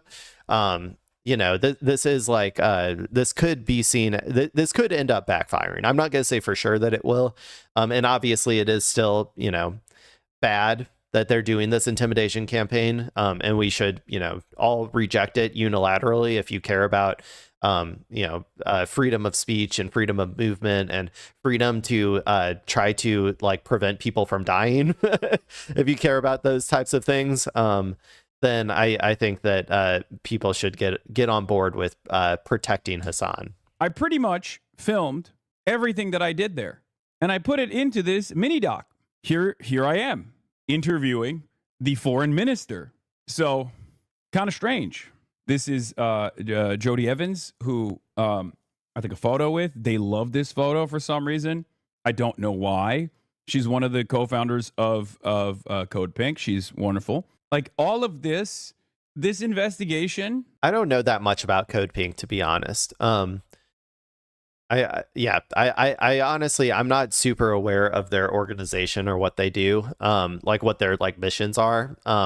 So I don't have a lot to say about Code Pink. At least the high notes make it seem like they just saw stuff on like New York Post and on Twitter and were like, oh, this must be valid. In mid-March, organizations in the Singham Network, from the Venceremos Brigade to People's Forum, a hub for communist cause in New York City, where leaders of the West that America. Code Pink, it seems like a feminist group working to end U.S. wars and militarism. So like a feminist anti-war group is kind of the vibe that I'm getting. The Venceremos Brigade to People's Forum, a hub for communist cause in New York City, where leaders of the West that American convoy, which included an estimated 650 delegates from 33 countries and 120 organizations. The organizations included Democratic Socialists of America, a U.S. nonprofit that promotes Piker as a headline member. By the way, I don't that's think he's so a funny. member. The DSA does not promote me as a headline member, but, we ball. He's not a member, is he? I don't even think he's a member of DSA as far as I'm aware. I've never heard him talk about it before. He promotes a lot of DSA people because he works with DSA, but he's as far as I know, he's not an actual member of DSA. Yeah. According to public statements, it's believed that delegation members stayed at a hotel the U.S. State Department has put on a Cuba restricted list. Oh, this is what's really funny. This is not a part of the subpoena, I don't think. This journalist is just adding this on. I haven't received a subpoena yet, so I have no idea. But let me tell you why. We didn't actually stay at the wrong hotel. That was just something that people made up on Twitter. It wasn't me, though. It was Nick Shirley. We obviously didn't stay at a hotel that the American government has made illegal to. That is funny. It is like right out there in the open that Nick Shirley stayed in an illegal hotel. And to be fair, I think a lot of people stay in like illegal, like you're not allowed to stay their hotels according to the federal government, which is a stupid rule in and of itself. But I think a lot of people do. And they never go after, they don't go after people for doing that, generally speaking, unless you're a dissident, I guess. But yeah. Stay in. When's the court date? I don't know anything. I don't know anything because I have not received a subpoena. Okay? I need you to understand something. I have not received a subpoena. I don't know. There is no information that I have received. Wasn't most of what you did? Yes, everything we did in Cuba was cleared with the State Department, or not the State Department, the Treasury. Did they try to sneak? Did they sneak taking these photos of you? Yes. I talked to some people. It's so annoying. And I suspect that they got shots of me in the. It's so creepy, dude. It's so creepy. These people, they follow him like fucking paparazzi, man. Morning, as Kaya was peeing before I go to the gym, and then they also got they got shots of someone who works with me as well, which was really annoying. That means that they just parked outside my house all the way back in January, like months ago, and have just been taking photos of me, which is definitely weird. It's a violation of my privacy, but it is what it is. Piker, one of the most influential political streamers on Twitch, has built a massive online following with a mix of Marxist politics, anti-American commentary, and inflammatory statements that have repeated. Anti-American is so annoying to me. I hate that. Dude, you need to criticize America if you are going to be pro-American. I don't deal well with like fake patriotism, which is the vast majority of patriotism in America is fake patriotism. I hate that shit, man. If you are not willing to criticize America, then you do not love America. Then you are anti-American. And so I don't like when they claim that anybody who's trying to better America, to make America a better place for working class individuals, calling them anti-American is stupid. And in a sense, I guess you could say they're right, in that America was built by the capital owning class for the capital owning class. And so when I say I want to take some of that wealth away from the capital owning class and distribute it amongst the masses, amongst the working class, you could say that that is anti-American in the sense that I'm trying to make America into an even better, more egalitarian version of itself than it ever has been. But it is like I am pro-American working class, I guess. So I guess that makes me anti-American. If you're pro-working class, then you're anti-American, apparently, is what these people believe. And it really frustrates me when they say shit like that. Repeatedly drawn public backlash. On March 10th, Piker posted a photo of himself on Instagram with the message, "I'm going to Cuba." By the way, once again, this proves many different things that I have been saying conclusively, which is that, Kaya goes on walks while I'm streaming. And it's really funny that I don't care about the people Kaya just shit. wouldn't believe it's in the paper. Okay. Piker, Benjamin, Singham, Evans, and Code Pink did not respond to requests for comment. Yeah, it's because you literally sent me a request for comment and then immediately published. Not to say that I would probably give Fox News a comment anyway, but sometimes I think people forget you're a real person with real things happening to you. Yes. I always found it odd that when Hasan got off the plane in Cuba, one of the first people waiting to take a selfie with him was Jody Evans, Neville Roy Singham's wife and Code Pink co-founder. I don't know. Maybe why would that be odd? She Code Pink was I think a big part of this flotilla, or not flotilla, of this like humanitarian aid mission. Like, I don't understand why that would surprise you whatsoever. Was one of the people that was on she's a part of the Code Pink organization. And Code Pink was also there. Like, they were also, putting, I don't even know the exact details, but they were also part of organizing the trip together. Anyway, it's very, very strange, dude. You can't pay for this kind of publicity, fam. Okay, guys, I'll be honest. I prefer not to have this publicity. Okay, if you think that this is just like, it's good. I know some of you are looking for a silver lining in this situation, but this is not good. Okay, there is no world where having to deal with like a federal case is actually a good moment. Yeah, it's going to be really annoying for him, but like I said, it could backfire. We'll see. It could backfire, like in terms of like for Cuba. Like, it could end up being beneficial for Cuba that they are bringing all this awareness to it right now. Is kind of my thoughts. So that's the silver lining that I would put on it. Stay strong, Hasan. I believe in you. I hope that you, I hope you have an easy subpoena time. It's never going to succeed in court if they try to actually bring charges against you. It'll never succeed. So you got that at least. This person says, every day we inch closer to Trump mentioning Hasan. That'll be the day, man.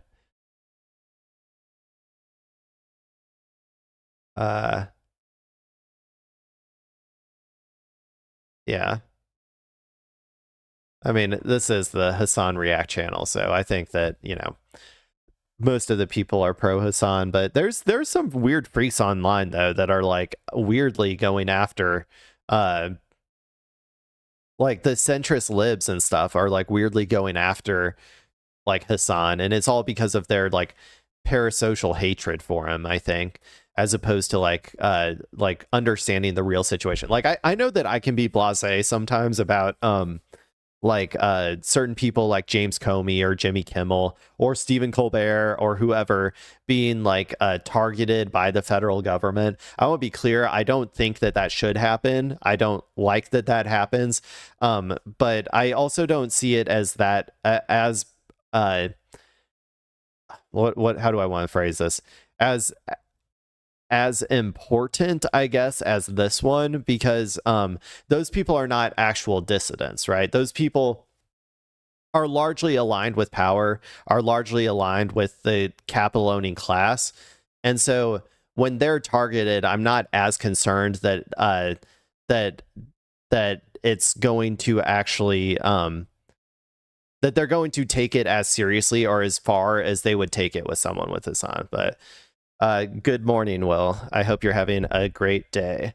We're just currently talking about Hasan being subpoenaed by the federal government. But yeah, so I know I can be a little blasé about that sometimes. But I think that this one is probably a little bit more worrisome for me because it does indicate that they're going after actual dissidents now, people who do want to challenge and challenge American power, American empire and stuff, which means that it'll probably be coming for a lot more people in the future. And I think that's why this one probably worries me a little bit more. But okay, let's go ahead and move on to a similar story.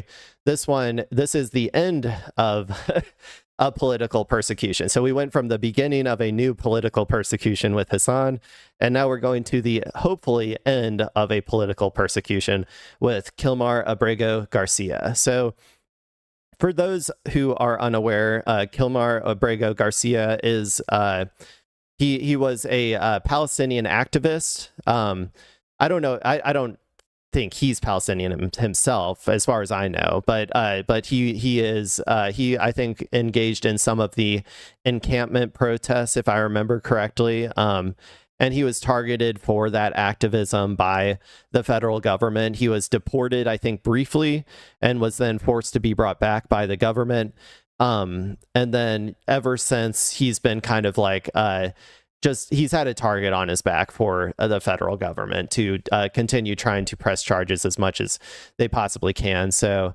apparently the federal judge, I think it was in the appeals court, if I remember correctly, is dismissing the case against Kilmar Abrego Garcia. I guess this is the human smuggling case, which was like a trumped up charge, not like a real thing. But so I guess they dismissed it, and let's go ahead and watch this video and see what it's all about. Katie, thank you. Right now, breaking news as a federal judge in Nashville drops human smuggling charges against Kilmar Abrego Garcia. His case made national headlines after the Trump administration mistakenly deported him back to his home country of El Salvador in March of 2025, and then was forced to bring him back to the U.S. The human trafficking charges were brought upon his return. Fox 17 News' Karen Aguilar has been on this case from the jump. It is ironic that they're just like you know, they're shipping these people from like country to country, and then they're charging him with human trafficking. It's like it is very ironic. It's like you're literally trafficking people from like to whatever country you can find that will take them. It's I think you got it backwards. Is in studio now with reaction as well as an explanation of why the judge dropped these charges.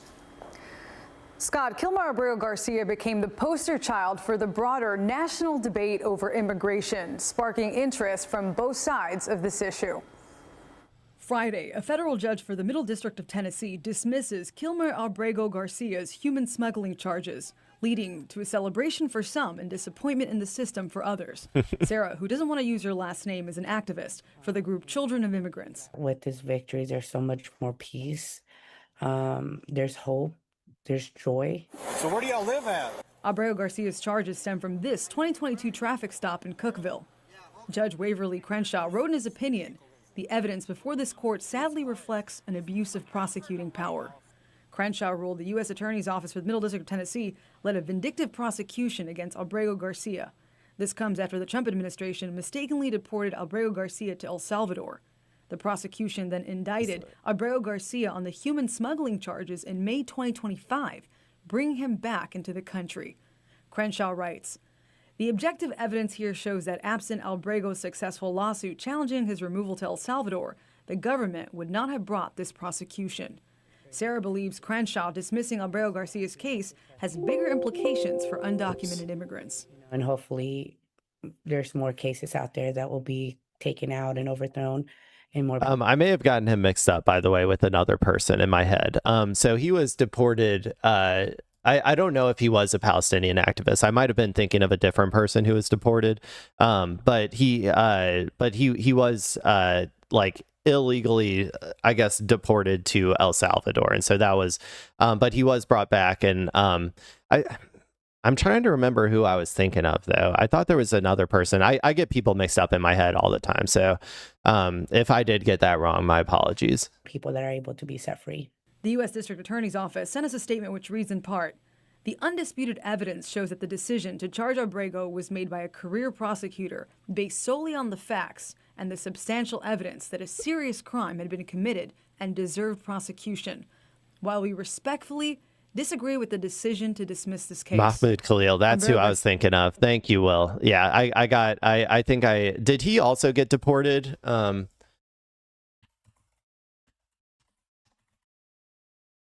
Yeah, I think you're right. I got them confused. Yeah, no, you're definitely right. That's definitely who I was thinking of. So this is Kilmar Abrego Garcia. So he was illegally deported. He was to El Salvador, and then he was forced to get brought back. There's a lot of a lot of shenanigans going on in the federal government. I'm pretty bad with names, so I get people mixed up in my head a lot. So my apologies on that one. Sent us a statement which reads in part, Kilmar Abrego Garcia is a victim of a politicized, vindictive White House. We are so pleased that he is a free man. The U.S. Attorney's Office of the Middle District of Tennessee tells me they are looking to appeal. We'll keep you updated on that. Of course they will. Okay. Well, it never ends. They're going to keep prosecuting people over and over and over again, trying to appeal at every step of the way to try and drag this on as much as possible. So unfortunately, I think these people like Kilmar Abrego Garcia and like Mahmoud Khalil will continue to get targeted, at least until we get maybe a new administration in a few years. So, but best of luck to them. I'm going to move on to some, I guess, sillier content. Let's move to this one. I don't really know what this one. So, oh, okay. Mahmoud Khalil was taken to a detention facility in the South away from his home, but not deported from the country. They were trying to, right, though? Maybe that's what I was getting confused about. I thought that they were like, or at least rhetorically, they were talking about trying to deport him, I thought. But yeah, okay. Well, thank you for the reminder. We're going to now move on to to the BBC, and we're gonna look at space gyms. This one I think should be kind of silly, but I like to, as people know, I like to work out. So apparently, when we're all in a alien style forced labor camps all across the various planets and out in space, we're going to need a way to keep our muscle development going in order to be good little worker bees for our capitalist overlords. So they're coming up with new pieces of technology to be able to maintain our muscle mass out in space. And I am ready to learn. I am ready. I need to be prepared. I need to be prepared to be able to work out in space. So let's see what this is all about. You're not seeing things, they are floating. But to really understand how an Olympic rower ended up here, let's start on some solid ground. Okay. There are so many ways of exercising here on Earth. But what about keeping fit in space? I've come to St Mary's University in London, where a research I will say, I think gravity is like the most important aspect of working out. Without gravity, it's pretty tough. Almost all of our exercises require gravity. So I am interested on seeing how this works out. I think that the only way that I could expect this to actually work is through what are they called? The straps and stuff, the elastic bands or whatever. I used to occasionally try to work out with elastic bands, but they never really worked that well. But let's see what they're doing here. Is underway to try and solve how can astronauts most effectively work out in space. And they've got a reserve astronaut and an Olympic rower to help with the tests. Why can't we just have astronauts bobbing around in a space station? If astronauts don't do exercise, then they really, really quickly start to decondition. So they lose muscle mass, they lose bone. In space, we don't experience any forces. Our muscles, our bones immediately start to diminish. That's insane, dude. Look at this thing. Look at this bench press, man. Oh my God. That seems like ungodly expensive. That has to be an ungodly expensive piece of machinery. Being loaded by those forces. Did you sign up to this because you secretly want to be an astronaut? Who wouldn't? I mean, that's a childhood dream, isn't it, to be an astronaut? No, it's I wanted to be an astronaut at one point. To do something really different. Could you just put a rowing machine up there, or is it not as simple as that? We could put a rowing machine up there, but it takes up a lot of space. You can only do one activity on it, and also the forces that are being expressed here would be felt by the environment. The scientists would be unhappy if you were rattling their experiments. On the International Space Station, astronauts spend about 2 hours. I didn't even know they had this much already made. Like, I didn't know that they actually had all these things up there. Like already, I guess it makes sense. Like they said, you do lose a lot of like, I know you lose a lot of like bone capacity, like how strong your bones get really brittle, I think, when you're out in space. So I'm assuming you need to like put some sort of stress on your bones to make them try and maintain that. But yeah, I don't know if I would like to work out in space though. I hope that we don't enter into, like I said, like an alien style, like dystopian capitalist multi-world system anytime soon, because I don't know if I could deal with it. Hours of every day doing exercise. That all adds up. It takes time. Let's have a big jump. So could this invention be the answer? What we got here, this is Hi-Fi-M. It's the next generation of astronaut exercise equipment for long space missions. Like the multi-gym. Basically, on this small piece of equipment, we can do over 300 exercises. And some of those are just variations on a theme. But yes, we can... Have you heard of this thing called the Bowflex? Come on, NASA. This technology has existed for a while. Get a Bowflex gym up there. I think that would work. Put attachments on here. We can end up doing bench presses, arm curls, rotations, lateral flexions, moving sideways, and jumping, which is a really important one. And the other part that we'll be testing in zero gravity, which is rowing. It's not the only piece of kit being developed.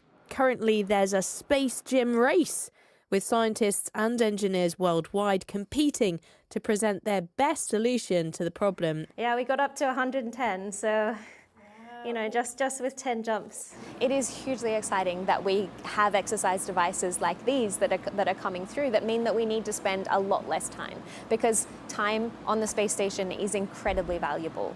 The space station is an orbiting laboratory. Is it? You know, we're there to do science. I mean, okay, this might come off as a little bit of like like ignorant, I guess. What are they really doing up on the space station at this point? You know, I know that they're like doing experiments and stuff or whatever, but like I haven't heard of like any sort of like breakthrough science coming from the space station anytime recently. I feel like you, if I would assume that you had to kill a lot of time when you're up there of like not actually doing anything. I didn't really expect them to be like constantly busy floating. Like they need to get like they have like an itinerary for their day that they have to get through a bunch of stuff on. Like I think that I wasn't really expecting that, I guess. We're there to do experiments, and the more time that you have available to do those experiments, the better outcomes we can have. You know, if you can reduce the amount of exercise time from 2 hours to an hour. I just finished reading Project Hail Mary, so you know, I a lot of this stuff is kind of reminding me of that. I think I'm probably gonna just move on though. I'm gonna go over to we got to see, I guess, the you know, the new technology that they're creating for working out in space. I don't think it looks that efficient, or like I think that it would be pretty hard to get, you know, some massive gains when with like this piece of technology. I'm going to be honest. I don't really know what the force capabilities of this are. This guy's quads, I think, could use a little bit more development. And it's probably because he's using this machine instead of using an actual squat rack. But yeah, okay, cool, people. I'm gonna, like I said, I'm gonna move on. We're gonna head over to x.com. We're gonna have a little bit of fun, be degenerate for a little bit, and then I gotta get out of here because I got something to do. I think I'm going to some of me and my wife are going to some like Memorial Day sale thing or something, but that link is to Whitey's on the Moon. Whitey's on the Moon. I don't know what you're talking about, to be honest. Whitey's on the Moon. That's crazy. Okay. I mean, that's what I'm gonna make a children's book. I'm gonna make a children's book that to piss off all of the Fox News people, and I'm gonna call it Whitey's on the Moon. And we're gonna send all of the white people to the moon, myself included. Okay, let's get a little, happy Memorial Day to you as well. Let's get a little degenerate here on x.com. Okay. I'd rather vote for a candidate funded entirely by Israel than a candidate endorsed by communists and Islamists, says Han Shawnedy. I don't know what to say about that, dude. Go move to Israel and have fun. Let's see. Laura Loomer. President Trump can unite the entire country by having Hasan Piker arrested. It's his destiny. Dude, these people. I don't think most of the country even knows who Hasan is. I think if you're not a terminally online politics person like myself, you probably don't know who the fuck Hasan is. So I don't think that's going to unite that many people. Marge, that's I think Hasan's producer. Subpoenaing members of the administration because they appear 16,000 times in the Epstein file. Nope. Subpoenaing a Twitch streamer for participating in an aid mission to deliver life-saving materials to hospitals in the local community. Yeah, unfortunately. Tom Morello. Tom Morello, is he Rage Against the Machine? Or what band is he in again?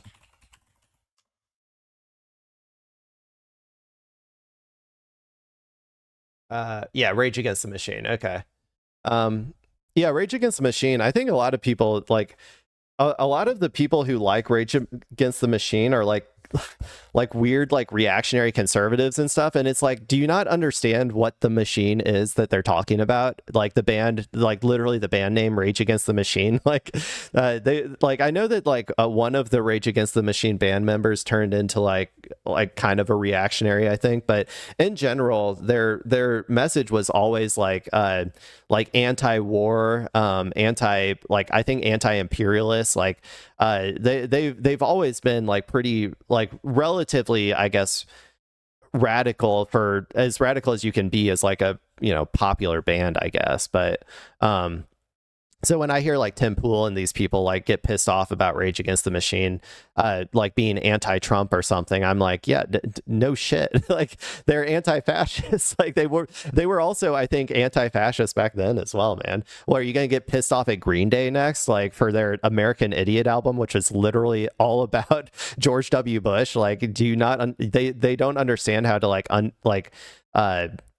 interpret media in a like critical manner. They just consume it as like a surface, like at its surface, just listening to it and never even trying to comprehend what the message is behind it. Okay. Pop Sanok says Jasmine Crockett boosts video mocking Hasan Piker after subpoena from Trump admin for bringing food and medicine to starving Cubans. Kamala would have never. That's what you get for telling people to vote third party. Oh my God.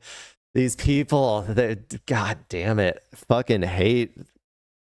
Like, even if you actually believe this, even if you actually believe that he like straight up wanted people to vote for Trump over Kamala Harris or something, you still shouldn't be like, you shouldn't be celebrating this, man. You shouldn't be celebrating this. At the very least, you should be ambivalent. Like I said, I can sometimes be a little ambivalent when they're targeting like Jimmy Kimmel or James Comey or whatever. At the very least, just have some class and be ambivalent like me, the beacon of class. Uh-oh.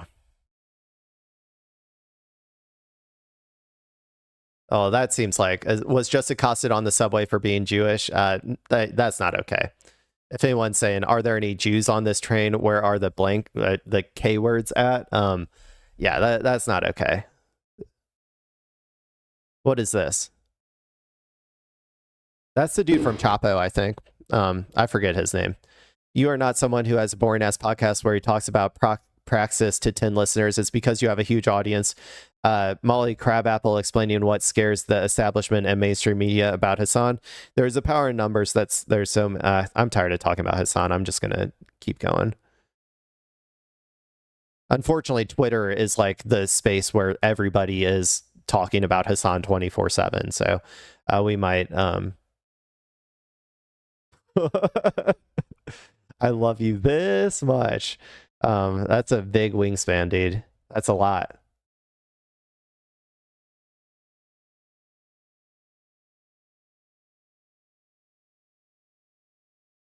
Okay, let's see. Let's find a video to react to, if possible.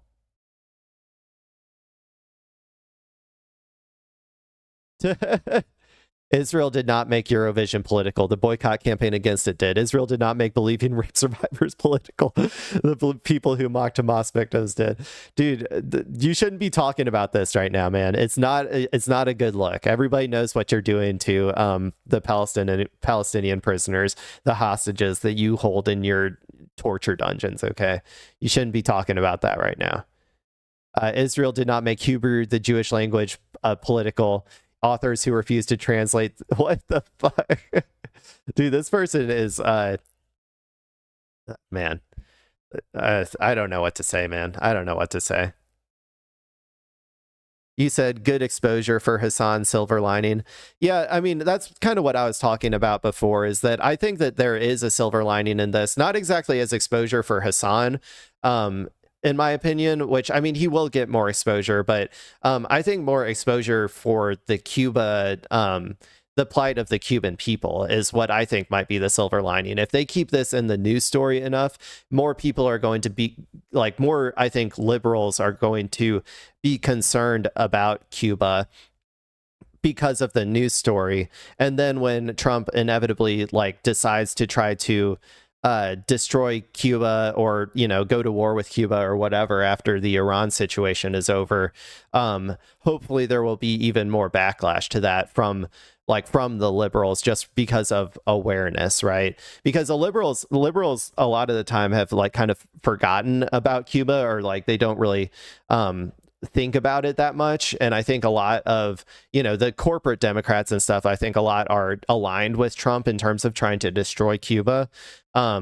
So if more people become aware of this, like being prosecuted for giving humanitarian aid to Cuba, then I think that there's going to hopefully be, it'll hopefully make it harder for the Trump administration to do what they're planning on doing. But we'll see what happens. Kyle says, there will never be a single person in U.S. politics more cucked than Ted Cruz. Trump called his wife unfuckable and said his dad killed JFK. I completely forgot about that. That was hilarious, dude. I think that this man ate my son or something. That's all about Ted Cruz too. That like bumper sticker. Yet he still sucks his. Okay, Kyle, come on. Let's keep it PG here. He's a putrid little worm of a man. I say I don't keep things PG, so I guess I shouldn't complain about it. But he's just talking about Ted Cruz saying a communist and a Nazi campaign together. This is today's Democratic Party. Sure, buddy.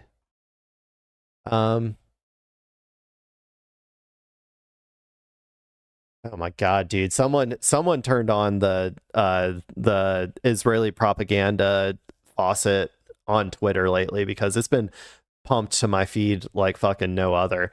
I don't know why they do. Like, I follow some like right-wing news sources just to see what they're saying. Like, I follow Fox News and I follow, you know, the White House or like Trump or Trump officials.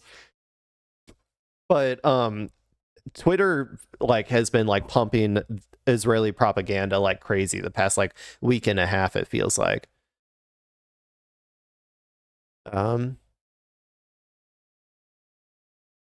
MD that he was the guy, I forgot what band he was in. Okay, come on, let's find a video. What's this? Secretary of War Pete Kegsbreath. Okay, let's watch Pete Kegsbreath be unhinged for a second, and tell us why God has given him the authority to smite all of the brown people in the Middle East, or whatever the fuck he's gonna say. You are not an army of one, and you are certainly not an army of woke. You are an American army, an army of warriors. For you. Did he literally just say you are not an army of woke?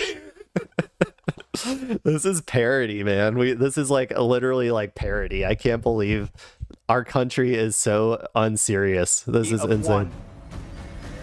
And you are certainly not an army of woke.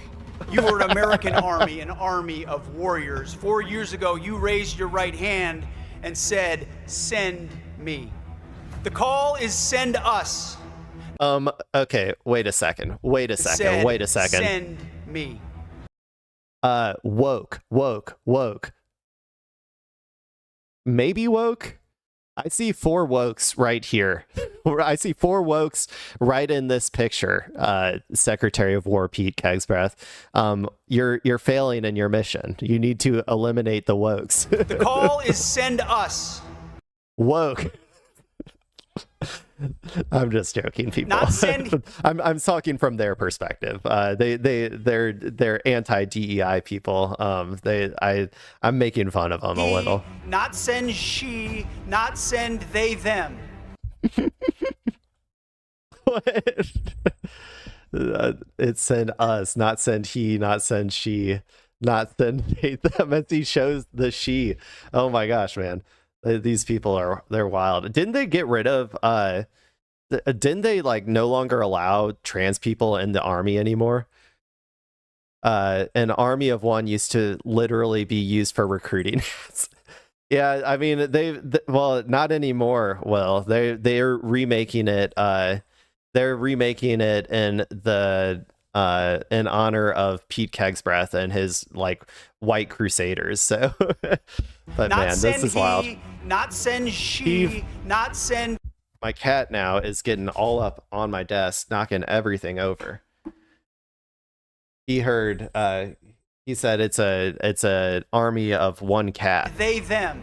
The battlefield does not grade on a curve, and you can't throw your pronouns at the enemy. Diversity is not our strength. Oh my Unity God, dude. is our strength. I just don't know. I wonder what it's like being a actual military person, like a brown military person, or like a person of color or something, you know, like when he says shit like this. I like, what is going through your brain? Like, I know that a lot of people, you know, it is Memorial Day. So a lot of people, a lot of people are kind of forced into the military based on material circumstances and stuff. I don't like to rag on the individual members. A lot of times I like to rag on the system of our military and its imperialist ambitions a lot. But I feel like it's got to be hard to be a person of color in the military right now when he's literally out there like saying diversity is not our strength. Like they have banned trans people and removed regulations meant to help Black people and women. Yeah. Hegseth has said he wants women to not serve in combat roles. Exactly. Like he's literally like he's antagonizing. He's antagonizing large segments of the military, and I don't imagine that's going to actually be beneficial to the military from like even from an American imperialist perspective, like a capability perspective. I don't actually imagine it being that like I don't imagine this helping in any way. I imagine they're going to become even less competent and even less just less capable of doing like their marauding from country to country and like trying to kill as many brown people as possible. Like I don't think they're even going to be able to do that effectively if they keep putting down like entire segments of the military and also preventing these diverse people from actually getting leadership positions. Our strength is our shared purpose. Our strength is our oath to the Constitution. It's our embrace of the Army values, the idea of merit, our mission, our absolute commitment to duty and honor and country. These are the things that unify us. When you're out there in your formations as platoon leaders at the tip of the spear, you will not compromise, you will not seek color, and you will not try to meet arbitrary quotas based on immutable characteristics. You do not have time to celebrate identity months, and you will not make excuses for yourselves, and you will not accept excuses from others. I think it's also it's another example of them not understanding what these things were for, right? Like the diversity initiatives in companies or in like the military and stuff are not like necessarily for like I don't think they're really for like helping improve like those people's chances like of succeeding in these companies. I think they do. Like I don't get me wrong, I'm not like an anti-DEI person. Like I think they do have a benefit for the people of color who are applying for these positions to finally get a chance that they were not afforded in the past. But I think largely these are propaganda tools in order to in order to try to make the mechanisms, like to make the industries that are used in order to facilitate death and destruction abroad, to make them more palatable to like the average American liberal, basically is like, but that's kind of like what I see a lot of these diversity initiatives as being. And so, and also obviously as they have recruitment crises and stuff, they can pull from they can get more people to apply that have historically been left out in order to try to maintain their posture or maintain their capabilities in a time where less people are signing up for the military and stuff. Like I think that it's one of those things where I just think they fundamentally misunderstand what these diversity initiatives were actually for. It's like I don't know. It's the incompetence that is going to inevitably lead to the collapse of American empire, which we're kind of starting to see the beginnings of, I think.